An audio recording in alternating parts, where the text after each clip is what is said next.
Hello, I'm Tom Wilkinson, and welcome to the Thinking in English podcast, a podcast aimed at intermediate to advanced level English learners. George Orwell is one of the most famous and talented writers of the last 100 years. Fortunately for us, Orwell left a list of rules for writers to follow and questions to consider, which will help you to improve your written English. Writing is an essential skill and something we can always improve. Hopefully, you will find Orwell's tips and tricks useful. But first, why not follow the Thinking in English Instagram page, Thinking in English podcast, or the link is in the description. And definitely look at our blog, thinkinginenglish.blog, for all transcripts and bonus content. Here is today's vocabulary list. As always, the written list is available in the description of the podcast and also on our blog, thinkinginenglish.blog. To convey. To convey. To express a thought, a feeling, or idea so that it is understood by other people. For example, I tried to convey in my speech how grateful I am for everyone's help. Passionate. Passionate. Having strong feelings or emotions. For example, Joe is passionate about baseball. Imitation. Imitation. When someone or something imitates or copies another person or thing. For example, 10-year-olds have started wearing lipstick and makeup in imitation of the older girls. Worn out. Worn out. Something that is worn out can no longer be used because it is so old or because it has been damaged by continued use. For example, my jeans are almost worn out because I've worn them so much. To emphasize. To emphasize.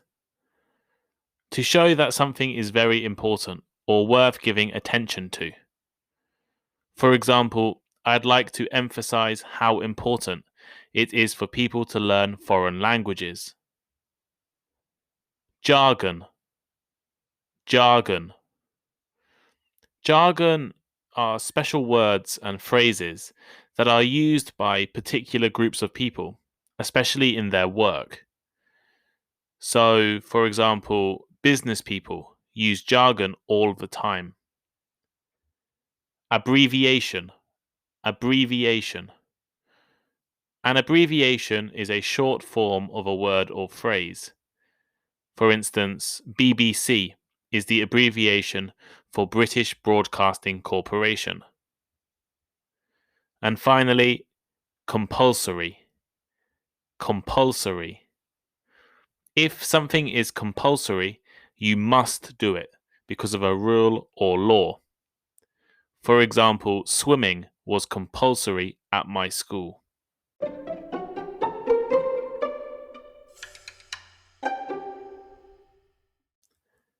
A few months ago, I recorded an episode giving you some tips on how to improve your writing. You are welcome to go back to that episode and listen if you haven't already. I guess I have some skill at writing compared to the average person, but I am not an expert nor a professional, and I don't always find writing easy. The greatest writers of all time are able to convey meaning and imagery so clearly and specifically through their choice of vocabulary and use of grammar. Their words can express emotion, transport us to imaginary worlds, and even change the way the reader thinks. Despite this, there is also a lot of bad writing and bad English out there. In fact, bad English is probably more common than good English. The internet has been amazing because thousands, if not millions, of people are now able to write and have people read what they have written. But a lot of those people don't write good English. They don't write using good English, they don't write using correct grammar or correct vocabulary. So, wouldn't it be great if one of the world's greatest writers, rather than a podcast host like myself, could give you some tips on how to improve your writing? Fortunately, that is possible. In this episode, we will look at the tips and tricks recommended by George Orwell. George Orwell is generally considered one of the greatest writers of the last 100 years, especially in the English language. He is best known for writing 1984 and Animal Farm. I really recommend reading these two books. In fact, if the original versions are too difficult or advanced for your level, they are actually available as graded readers online or on Amazon. Graded readers are books designed for English learners. George Orwell was incredibly passionate about the promotion of good English. He believed that modern English is full of bad habits which spread by imitation and is characterized by a mix of vagueness and sheer incompetence. In simpler terms, many modern writers are not clear or correct in their use of English, and they are spreading their bad habits to their readers. Don't worry, though, because in his essay, Politics and the English Language, Orwell recommended 6 rules for writers to follow and 6 questions to think about before you start. So let's start with Orwell's 6 rules. Rule number 1 is never use a metaphor, simile, or other figure of speech which you are used to seeing in print. What does this mean? Well, Orwell believes that many of the idioms and sayings commonly used in modern English are unnecessary and should be avoided if possible. If you invent your own metaphor and use your own creativity to paint an image in the mind of the reader, then that is excellent. However, most of us don't do this. Instead, we imitate or copy the phrases, idioms, grammar, metaphors that we see in print. Print being books or papers, the internet, and maybe even TV now.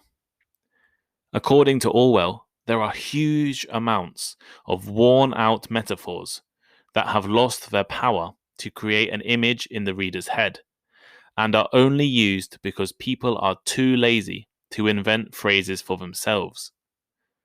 Of course, for English learners, you need to learn these overused words. And I've recorded lots of episodes focusing on business idioms and other kinds of phrasal verbs and idioms. But if you want to write to a high standard, try to be more creative in your choice of vocabulary. We need to know idioms because everyone uses idioms. But when you're writing, you don't want to be just like everyone. Rule number 2, never use a long word where a short one will do. The easier to understand your writing is, the more people who can understand it. This might sound simple, but you will be surprised how many native speakers and language learners use long and complicated words in their writing that they would never use in normal life. A good tip to remember is that if you have never used a word when speaking, don't use it when writing. I'll give you an example. I enjoy devouring delectable nourishment. That sentence is grammatically correct, but do you understand it? No?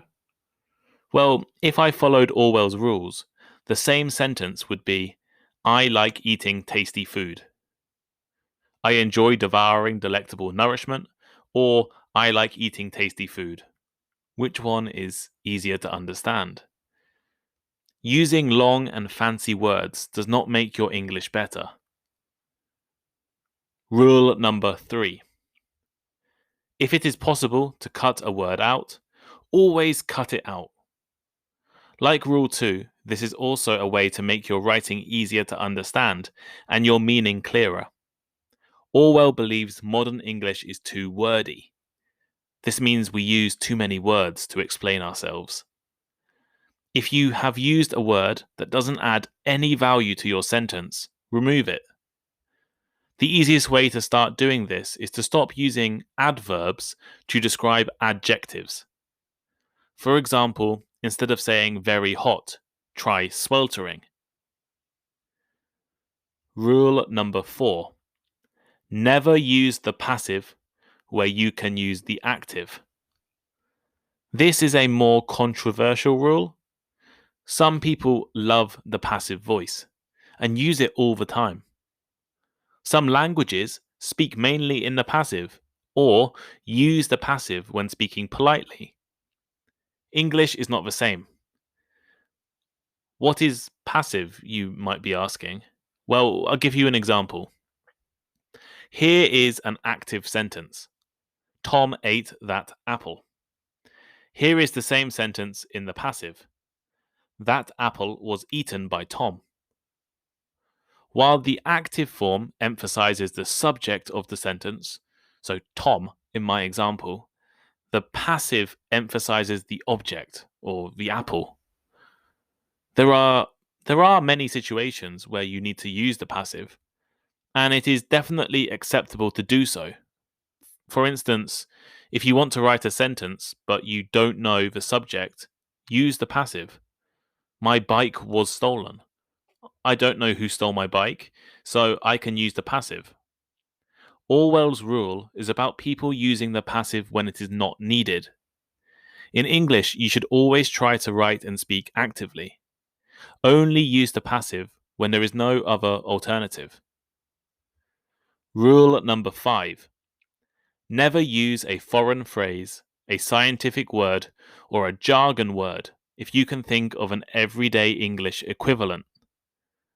According to Orwell, bad writers use foreign words, scientific words, and jargon to sound more sophisticated, or because they don't want to write common English. However, for the most part, they are unnecessary. He says words like phenomenon, element, individual, objective, categorical, effective, virtual, basic, primary, promote, constitute, exhibit, exploit, utilize, eliminate, liquidate are used to dress up simple statements. They are not necessary to many of the sentences they are used in. Furthermore, he believes that except for useful abbreviations like i.e., e.g., and etc., there is no real need for any of the hundreds of foreign phrases now current in English. So, Orwell is not a hater of foreign people or foreign languages. However, he believes that English by itself is good enough to describe all situations. You shouldn't need to use a word from another language to describe something while using English. If you can choose a simple word with a clear English meaning, you should choose it. You should use it. 6. Break any of these rules sooner than saying anything outright barbarous. So, barbarous has a few different meanings. Now, we use it mainly to describe something that is very brutal or cruel.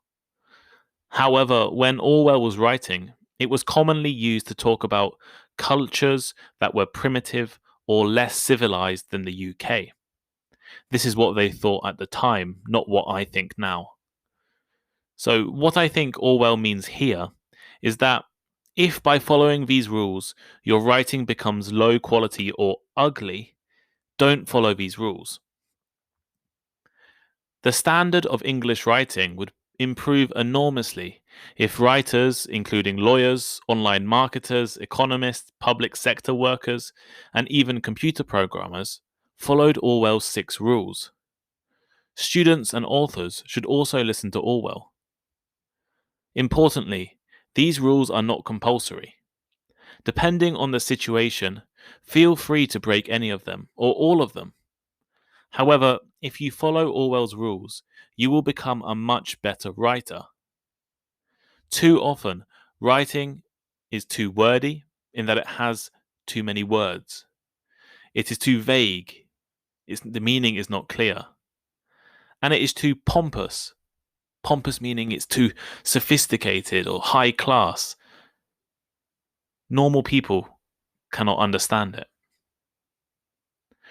Orwell also said that a careful writer will ask themselves 4 questions about each sentence they write. Let's take a quick look at these questions. They link quite nicely with his rules. Question number 1 that a writer should ask before they write is, what am I trying to say? It is important for you to think carefully about what you want to communicate. Orwell believes that bad writers only have a general or vague idea about what they actually want to say. So before you write something, ask yourself, what am I trying to say? The next question, what words will express it? If you know what you are trying to say, then choose the best words to say it. If you're not sure what you're trying to say, you're more likely to use what he called stale, boring, or meaningless language to express yourself. The third question, what image or idiom will make it clearer? Sometimes using an image, phrase, or idiom can help explain an idea. However, writers must make sure these are new and interesting. Avoid overused language. And the fourth question he recommended is this image fresh enough to have an effect? The idiom or image you choose needs to be new, fresh, and relevant. A new expression is much better at creating a strong idea in people's minds and helping them understand what you are trying to say than a well-known one. Old phrases don't have their power anymore because we are too used to seeing them. Orwell actually had 2 other questions he would also ask himself. Could I put it more shortly? So, how to avoid long and unnecessary words or phrases. Simplicity is the key. And finally, have I said anything that is avoidably ugly? Basically, can you make your writing more beautiful? If you can, do it. So here is today's final thought. George Orwell is one of the greatest writers of all time. His 6 rules to follow and 6 questions to ask yourself are a great thing to think about when you are writing. If you want to read Orwell's original essay, I will leave a link at the bottom of the blog. What are your thoughts on George Orwell's questions for writers? Have you read any of Orwell's works? What are the most useful writing tips you've ever heard?